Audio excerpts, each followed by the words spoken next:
மேலும் இந்த முருங்கை மரத்திற்கு பல்வேறு வகையான நோய்களை விரட்டி அடிக்கக்கூடிய ஆற்றல் உள்ளது. சளி, தும்மல், சைனஸ் ப்ராப்ளம் என்று சொல்லக்கூடிய எல்லா வகையான நோய்களையும் விரட்டி அடிக்கும்.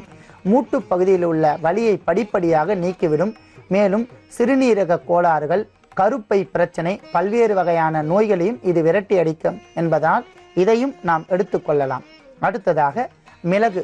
பல்வேறு வகையான தீநீருக்கு நாம் மிளகை இட்டு தீநீராக மாற்றினால் அந்த மருந்தினுடைய வீரியத்தை அதிகரிக்க செய்யும்.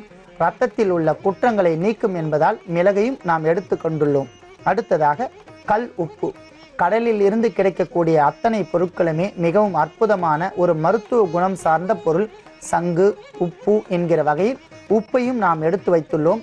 மூட்டு பகுதியில் உள்ள வலிகளை குறைக்கும், நமக்கு தேவையான நீர்ச்சத்தை தரும், தாகத்தை அடக்கும் என்பதால் உப்பையும் நாம் எடுத்து வைத்துள்ளோம். அடுத்ததாக சீரகம். அன்பான நேயர்களே, சீரகம் மிக சிறந்த சிரஞ்சீவியான மருந்து என்று கூறுகிறார்கள் சித்தர்கள். சிரஞ்சீவி என்றால் நோயின்றி 100 ஆண்டு காலம் வாழ்வது என்று பொருள். அந்த நோய் இல்லாமல் வாழக்கூடிய அற்புதமான ஆற்றல் இந்த மருந்துக்கு உள்ளது. ஆகையால் தான் இதை சீர் அகம் என்று கூறுகிறார்கள். அகத்தை சரி செய்யக்கூடிய அற்புதமான ஆற்றல் சீரகத்திற்கு இருப்பதால் சீரகத்தையும் நாம் எடுத்துக்கொள்ளலாம். அடுத்ததாக பூண்டு. செரிமானத்தன்மையை சரி செய்து மலச்சிக்கலை நீக்கும், இதய பகுதியை பாதுகாக்கும், பல்வேறு வகையான குற்றங்களை நீக்கும் என்பதால் பூண்டையும் நாம் எடுத்து வைத்துள்ளோம். அன்பான நேயர்களே, உளுந்து என்கிற அற்புதமான தானியத்தை கொண்டு எத்தனை மருந்துகள் ஒன்னாலும் செய்து வரலாம். அந்த அளவிற்கு இந்த உளுந்திற்கு ஒரு ஆற்றல் உள்ளது. அந்த வகையில் இப்போது மூட்டு வலி என்று சொல்லக்கூடிய ஆர்த்ரைட்டிஸ், ஆங்கிலத்தில் ITIS என்றால் இன்ஃப்ளமேஷன் ஆஃப் த ஜாயிண்ட் என்று பொருள். ஜாயிண்ட் என்றால் மூட்டு பகுதியில் இணையும் என்று பொருள். அந்த இணைப்பு பகுதிகளில் வரக்கூடிய வலிகளை அற்புதமான முறையில் நாம் நீக்கிக் கொள்ளலாம். அதற்காக இப்போது தீநீர் ஒன்றை நாம் தயாரிக்க போகிறோம். அதற்கு முதலில் 200 மில்லி தண்ணீரை நன்றாக காய்ச்ச வேண்டும்.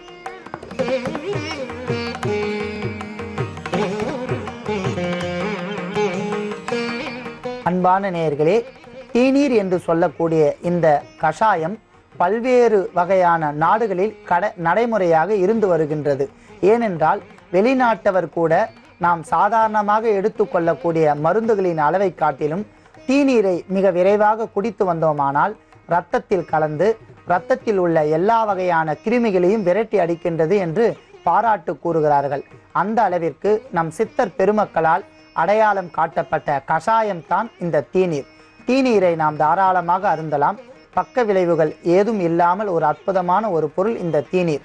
ஆகையால் தீநீரை நாம் தினந்தோறும் எடுத்துக்கொள்ளலாம். ஜீரகம் போட்ட தீநீரை தயாரித்து குடித்து வந்தோமானால் அகத்திற்கு மிகவும் நன்மை தரும், இரத்தத்தை சுத்திகரிக்கும். ஆகையால் தீநீர் எடுப்பதில் எந்த வகையான தவறொன்றும் இல்லை, தாராளமாக பயன்படுத்தலாம். அன்பான நேயர்களே, நன்றாக கொதித்து கொண்டிருக்கின்ற அந்த நீரில் இப்போது அரை தேக்கரண்டி அளவிற்கு மட்டும் கருப்பு உளுந்தை சேர்க்கவும்.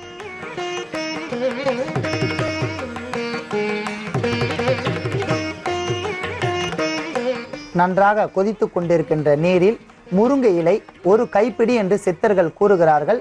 ஆகையால் நாம் ஒரு தேக்கரண்டி முழுமையாக சேர்த்துக் கொள்ளலாம். இதனுடன் தோலுரித்த வெள்ளை பூண்டை 5 எண்ணிக்கையில் சேர்த்துக் கொள்ளவும். அடுத்ததாக சீரகம் 1/4 தேக்கரண்டி,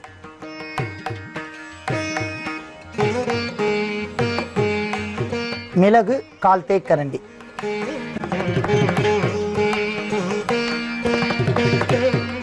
இறுதியாக மூட்டு வலிகளில் உள்ள வலியை குறைக்கக்கூடிய ஆற்றல் மற்றும் நாவறட்சியை கட்டுக்குள் கொண்டு வரக்கூடிய ஆற்றல் உப்பிற்கு இருப்பதால் தேவையான அளவில் சேர்த்துக் கொள்ளலாம்.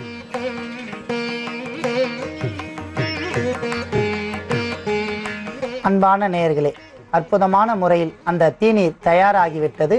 இப்பொழுது அதை நாம் வடிகட்டி எடுத்துக்கொள்ளலாம்.